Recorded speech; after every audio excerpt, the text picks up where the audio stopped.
সুমিষ্ট রম্ভা তৃপ্তি করে ভক্ষণ করব। দেখলে তো ঋষি, এই তীরন্দাজ রাজার কতটা আন্দাজ। মূর্খ তীরন্দাজ রাজা, তোর এত অহংকার! তুই আমার আহার নষ্ট করলি। আমি তোকে অভিশাপ দিচ্ছি, তুই আহারের জন্য যেটা স্পর্শ করবি সেটাই মাটি হয়ে যাবে। শকুনের সাপে কোনোদিন গরু মরে না ঋষি। তোর বিশ্বাস হচ্ছে না তো? তবে দেখ, এই নে ধর, এই রম্ভাটা তুই ভক্ষণ করে দেখা তো।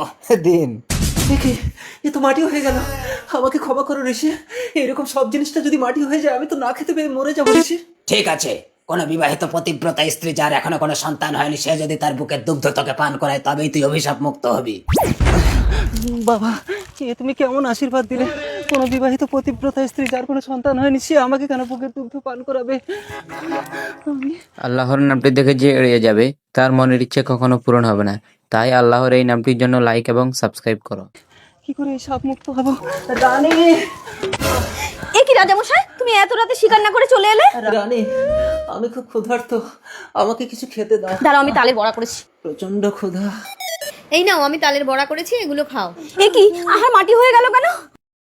আমাকে এক ঋষি অভিশাপ দিয়েছে। তুমি এক কাজ করো রাজামশাই, সংসার ত্যাগ করে নগরে নগরে ভিক্ষা করো, তাহলে যদি ভগবানের দয়া হয় তুমি